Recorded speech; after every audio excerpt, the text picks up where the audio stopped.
Third example છે a pair of involutes for gear has 20 degree pressure angle એટલે કે જે phi આપ્યો છે એ આપણને આપ્યો છે 20 ડિગ્રી pitch of module આપ્યો છે 6 mm the gear ratio આપ્યો છે આપણને 1.8 and number of teeth on gear is capital T આપ્યા છે આપણને 36 the rotational speed 280 rpm. Find the following in order that interference is just avoided. Interference avoid કરવાનું છે addenda on pinion and gear એટલે કે gear માટે. The length of path of contact એટલે કે KL શોધવાનું છે. The maximum velocity of sliding of teeth on either side of the pitch point એટલે કે આપણે K point આગળ અને L point આગળ સ્લાઇડિંગ વેલોસિટી શોધવાની. એટલે સૌથી પહેલા આપણે ઓમેગા 1 શોધી લઈએ. ઓમેગા 1 નો મતલબ થાય છે 2 પાઈ n1 બાય 60 સ્પીડ આપેલી છે. ઓકે, તો 2 પાઈ n1 છે આપણું 280 બાય 60 29.32 રેડિયન પર સેકન્ડ. ઓકે, આટલી વસ્તુ આપણને આપેલી છે. ઓકે, ચલો આગળ આપણે देखिए. સૌથી પહેલા capital T small R capital R શોધી લઈએ. કેપિટલ ટી આપેલો છે, સ્મોલ ટી થશે g into small T capital T. Okay, તો g આપણને આપેલો છે 1.8. આપણું ફોર્મ્યુલા શું છે? તો આપણું ફોર્મ્યુલા છે કેપિટલ G બરાબર capital T by small T, small T બરાબર કેપિટલ T બાય G એટલે કે 36 ભાગ્યા 1.8 એટલે કે 20 આવશે. કેટલો આવશે? 20. ઓકે, ચલો મોડ્યુલ આપણને આપેલું છે. યસ, 6 મોડ્યુલ આપેલું છે, તો સ્મોલ આર અને કેપિટલ આર આપણને મળી જશે. ઓકે, તો આપણને ટીથ આપેલા છે. pitch gear ratio number of teeth on gear is 36.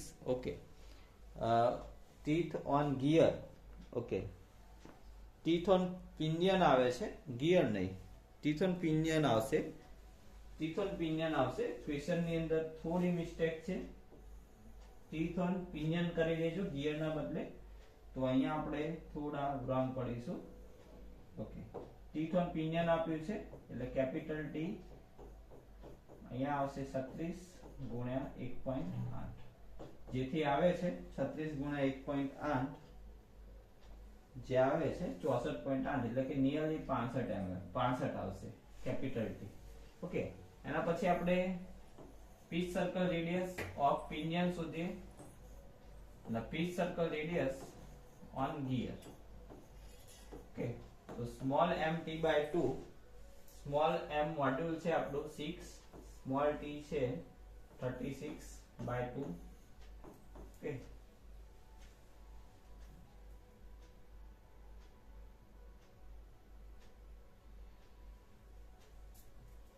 એકસો 8 અને કેપિટલ R આવશે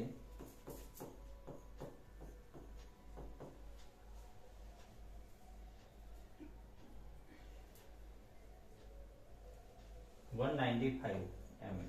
ઓકે, તો સ્મોલ આર અને કેપિટલ આર સૌથી પહેલા આપણે ફાઇન્ડ કરીશું.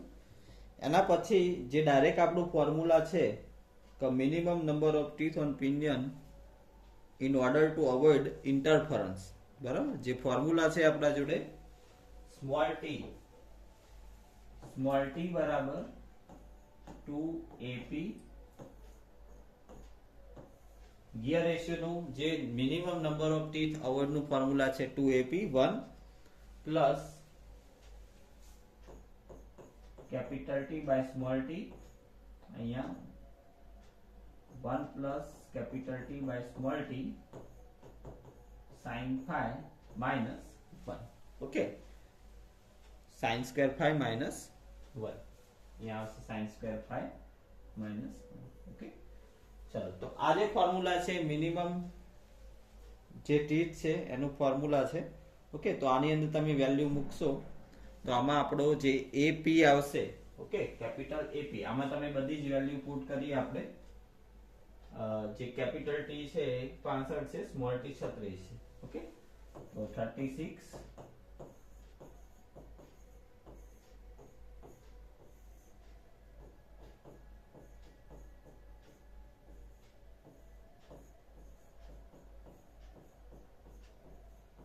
sin square 20 માઇનસ કે સ્ક્વેર રૂટ ખાલી આમાં છે, -1 માં નથી. આમાંથી તમે a p ને સબ્જેક્ટ બનાવો. ઓકે, તો a p ને તમે સબ્જેક્ટ બનાવશો તો આન્સર આવે છે 6.15 અને એનો મોડ્યુલ વડે મલ્ટીપ્લિકેશન કરશો તો આપણને સ્મોલ ap જે શોધવાનું છે એ આપણને મળશે અને 6 વડે મલ્ટીપ્લિકેશન કરીએ આપણે 6.15 * 6 36.9. તો એડેન્ડમ ઓફ પિનિયન આવે છે 36.9. ઓકે, અને સેમ ટુ સેમ ગિયર માટે આપણે લેવું છે તો સેમ જો તમે ગિયર માટે સોલ્વ કરશો તો ગિયર માટે જે ફોર્મ્યુલા છે AW. અહીંયા તમે લખશો 1 + 1/g 1 + 1/g sin square phi minus. Okay, આમાંથી તમે AW એટલે કે વ્હીલ માટે જો એડેન્ડાનો ફોર્મ્યુલા લેશો તો 2.59 આવશે અને 2.59 ને તમે મોડ્યુલ વડે મલ્ટીપ્લિકેશન કરશો. ઓકે, એટલે કે 6 વડે મલ્ટીપ્લિકેશન કરશો તો 15.54 mm આવશે AW વ્હીલ માટે. ઓકે, તો આના ઉપરથી હવે તમે RA અને સ્મોલ RA અને કેપિટલ RA શોધી શકો છો. સ્મોલ RA એટલે કે RA વત્તા AP પિનિયન નું અને કેપિટલ RA બરાબર જે વ્હીલ માટે છે એનું થશે આપણું કેપિટલ R વત્તા AW. ઓકે, તો સ્મોલ r આપણા જોડે ક્વેશ્ચનમાં 108 આપણે ફાઇન્ડ કર્યું છે. 108 વત્તા 36.9. ઓકે, તો 144.9 થશે. ઓકે, અને કેપિટલ R છે આપણા જોડે 195 ને પ્લસ AW 15.54. ઓકે, તો 210.54 mm. ઓકે, તો અહીંયા આપણી એડેન્ડમ રેડિયસ છે વ્હીલ માટે અને પિનિયન માટે. એના પછી length of path of approach, length of path of recess any A value આપણે ફાઇન્ડ કરીશું. ચલો, તો length of path of approach KP નું ફોર્મ્યુલા થાય છે આપણું RA² - R² cos² phi minus R sin phi. Okay, આની અંદર તમે વેલ્યુ મૂકી દેશો. RA આપણે હાલ દેખ્યું એ રીતે 210.54 નો સ્ક્વેર માઇનસ R²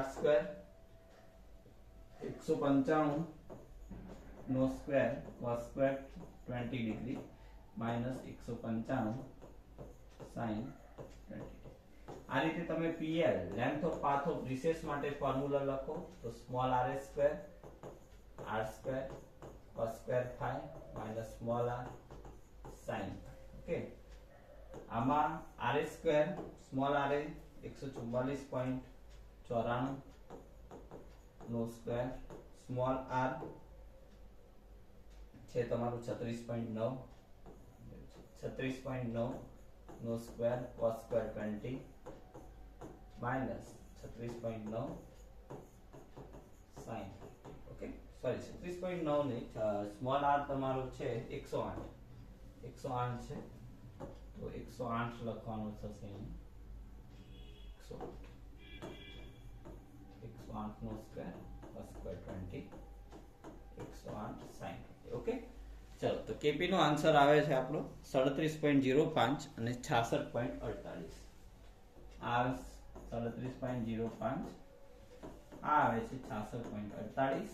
બંનેનો સરવાળો કરશો તો KL બરાબર KP વત્તા. ઓકે, તો KP આવે છે આપણો 37.05 નો વત્તા 66.48. તો 103.53 mm આવે છે length of path of contact. ચલો, બીજું આપણને શું શોધવાનું કીધું છે? તો બીજું શોધવાનું કીધું છે એડેન્ડમ ઓફ પિનિયન વિયર સુધી length of path of maximum velocity of sliding at each point. Okay, તો એટ k પોઈન્ટ ફોર્મ્યુલા શું થાય omega 1 plus omega 2 into kp અને at l point of disengagement omega 1 plus omega 2 into pl. તો હવે main વસ્તુ એ છે કે આપણે ઓમેગા 1 તો શોધેલું છે, ઓમેગા 2 શોધવાનું થશે. તો ઓમેગા 1 બાય ઓમેગા 2 બરાબર ગિયર રેશિયો લખી શકીએ આપણે. તો omega 2 is equal to omega 1 by g. Omega 1 આપણે શોધેલું છે સ્ટાર્ટિંગમાં, જે આવે છે 29.32